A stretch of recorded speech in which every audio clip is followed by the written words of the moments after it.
Vous avez pu voir dans les vidéos qui précèdent les aménagements professionnels, scolaires qui peuvent être mis en place lorsqu'une personne a un TDAH. Nous allons maintenant voir ce qui peut être fait dans les familles ou les couples lorsqu'un individu ou plusieurs ont un TDAH. Pour ce faire, nous accueillons la doctoresse Katharina Aubergenois. Katharina, merci de participer à ce cours sur le TDAH. Tu es psychiatre, psychothérapeute, spécialiste des couples et familles. Et aujourd'hui, tu vas nous parler un peu de ce qui peut être fait dans les couples et ou les familles lorsqu'une personne ou plusieurs souffrent de TDAH. Alors commençons peut-être par le couple. Est-ce que tous les problèmes liés au TDAH posent quelque part des difficultés dans un couple, que ce soit les symptômes d'attention, d'hyperactivité et ou d'impulsivité? Alors, effectivement, que cela soit les difficultés d'attention, d'hyperactivité, d'impulsivité, tous les symptômes du TDAH peuvent potentiellement poser problème et créer un conflit. Si j'écoute pas mon partenaire, si je lui coupe souvent la parole, si j'oublie tout, si je suis souvent la tête en l'air, cela risque d'épuiser mon partenaire à la longue. Mais je dirais le plus embêtant, le plus fâcheux, ça reste quand même la difficulté de réguler les émotions, ce qui se traduit par des crises de colère et des crises d'impulsivité. On peut se poser la question, alors, pourquoi est-ce qu'on se met avec quelqu'un qui a un TDAH en couple? Parce qu'il y a de nombreux avantages. Quelqu'un atteint de ce trouble apporte très fréquemment plus d'imagination, plus d'originalité, plus de créativité, plus de sociabilité aussi dans le couple. Une patiente m'a raconté par exemple que depuis qu'elle a quitté son mari, sa vie sociale est devenue beaucoup plus terne, elle rencontre moins de monde et puis elle réalise après coup que c'est son mari, TDAH, en parlant tout le temps à tout le monde, crée beaucoup d'occasions de rencontres. Donc, il y a beaucoup d'avantages à mentionner, peut-être aussi la sexualité, qui peut être plus variée, plus spontanée, plus riche. Donc, le partenaire non TDAH est très enrichi dans son horizon par un partenaire atteint de ce trouble. D'accord.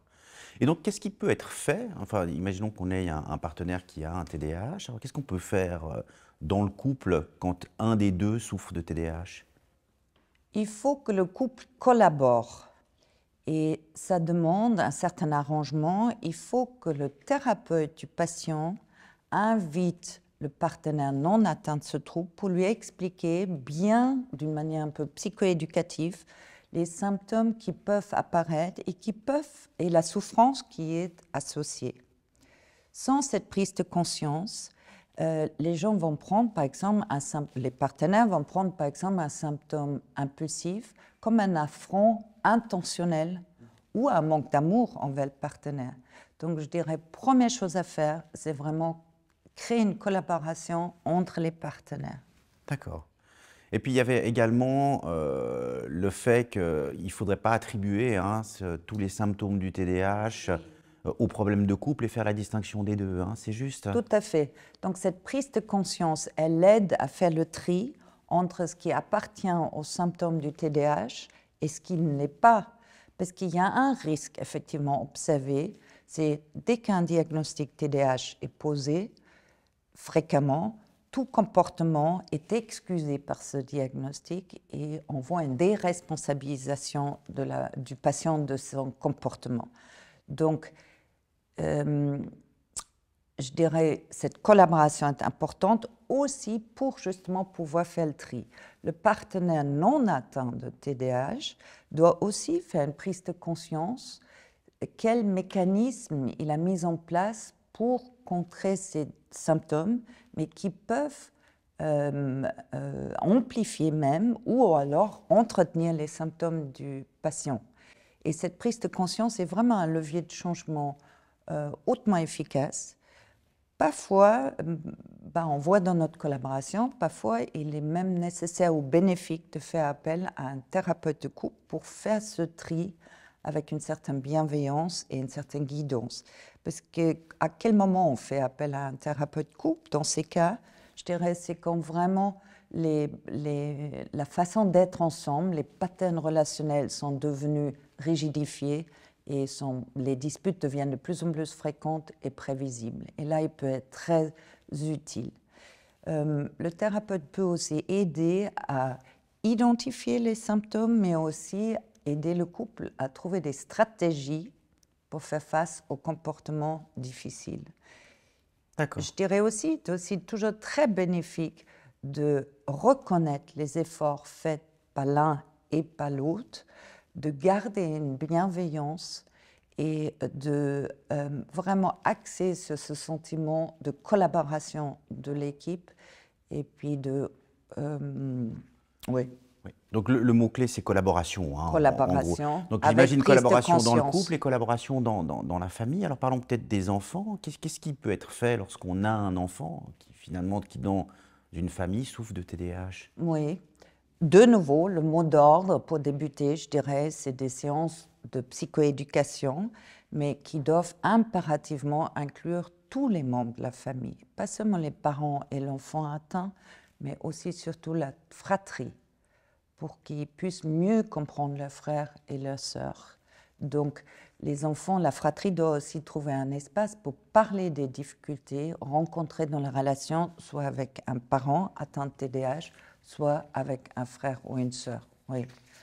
Et on rencontre beaucoup de familles où il y a un enfant atteint de TDAH.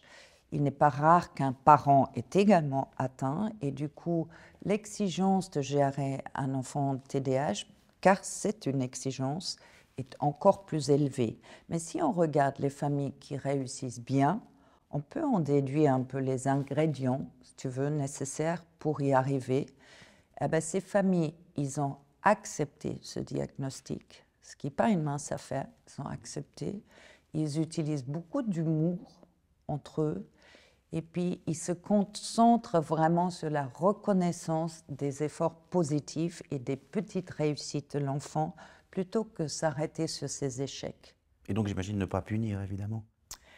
Alors ne pas punir, c'est-à-dire on va toujours favoriser les récompenses. Comme tu sais, des petites récompenses immédiates sont plus utiles que des récompenses lointaines.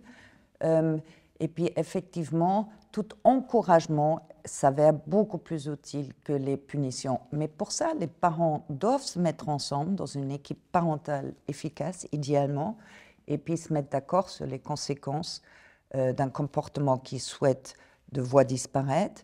Ils doivent annoncer ces conséquences à l'enfant pour que ça soit prévisible pour l'enfant, surtout des petites punitions et pas sur trop long terme. D'accord.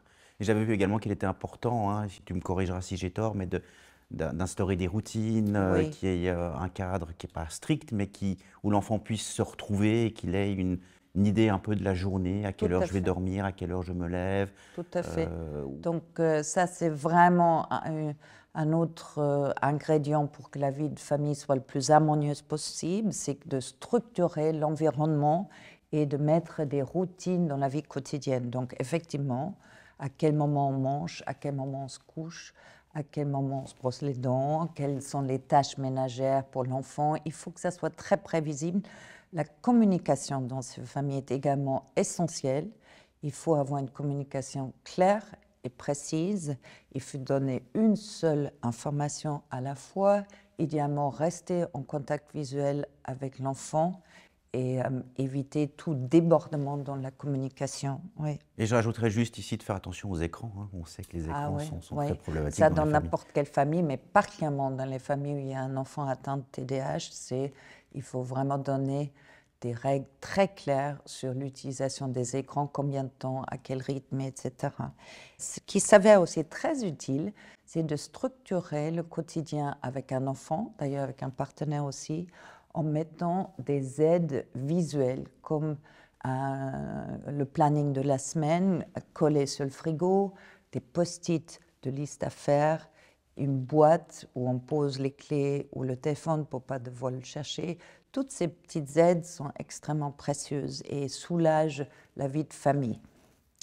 Donc rester flexible, assez drôle et inventif quelque part. Oui. Et puis aussi, effectivement, qui reste inventif, créatif, mais surtout aussi passer du bon temps avec l'enfant. Ça, c'est vraiment essentiel. Aussi, aider l'enfant à trouver, par exemple, un endroit où il aime bien travailler. Beaucoup de parents estiment qu'un enfant doit faire ses devoirs dans sa chambre, mais un enfant TDAH peut même vouloir travailler dans la cuisine, même avec des bruits autour, et puis ça ne le dérange pas, au contraire, ça l'aide. Donc soyez à l'écoute de votre enfant, soyez dans la bienveillance. Ouais. Très bien. Est-ce que tu peux juste nous parler des groupes multifamilles, hein, parce que c'est quelque chose qui est actuellement de plus en plus pratiqué dans le soin des personnes. Tu peux nous toucher un Oui. mot de ça? Alors peut-être justement, les groupes de famille relèvent quelque chose que je recommande de toute façon pour toutes les familles, c'est de soigner leur réseau social. Parce que l'exigence d'accompagner un enfant TDAH est telle que je rencontre beaucoup de parents très épuisés. Et du coup, il faut pouvoir s'appuyer sur des aides extérieures de soutien. Et ça nous amène au groupe multifamille. Donc l'idée, c'est de traiter plusieurs familles, ou de couples d'ailleurs, ensemble. Habituellement, environ 6 à 8 familles. Ce qui les unit, c'est un symptôme commun. Dans ce cas, c'est un membre de la famille est atteint du TDAH, mais ces groupes existent pour plein de symptômes différents et se sont avérés très utiles et efficaces. Donc, les familles s'aident entre eux, ils apprennent un peu par mimétisme, il y a un soutien énorme qui en dégage et qui favorise l'émergence ou l'amplification des forces autoguérissantes. Accessoirement, ça crée aussi de nouveau un réseau social et c'est pas rare que ces groupes par la suite continuent à se rencontrer même sans thérapeute. Les thérapeutes sont là pour rendre ces rencontres possibles, pour mettre un cadre sécurisé, de proposer des exercices. Par exemple, un exercice, c'est un peu le marché aux puces, aux objets. Je peux citer un exercice, c'est que chaque famille arrive avec 5 objets qui sont importants pour la famille, que ce soit une photo de la famille élargie, un cadeau d'un grand-père ou un jouet de l'enfance, et ils présentent ces objets aux autres familles en ajoutant l'histoire autour de cet objet. Et puis le processus de choisir ensemble un objet crée un sentiment positif d'appartenance à la famille. Les autres familles écoutent et soutiennent la narration positive de ces objets. En tout cas, une méthode intéressante Très. Qui, j'espère, arrivera bientôt pour nos personnes souffrant de TDAH. En tout cas, merci beaucoup, Katharina, d'avoir participé à cette vidéo sur le TDAH et ce cours sur le TDAH. Puis à tout bientôt. Hein. Merci. Vous venez de voir que le TDAH impacte, et pas seulement négativement, il y a également des forces à avoir un TDAH dans une famille ou dans un couple, et qu'il existe de nombreuses stratégies pour remédier aux difficultés rencontrées lorsqu'on a une personne ou plusieurs qui ont un TDAH, alors soit dans les familles ou dans un couple. Alors j'espère que si vous connaissez quelqu'un qui, dans votre entourage, a un TDAH, vous serez à même de mettre en place les diverses stratégies que vous aurez vues dans cette vidéo.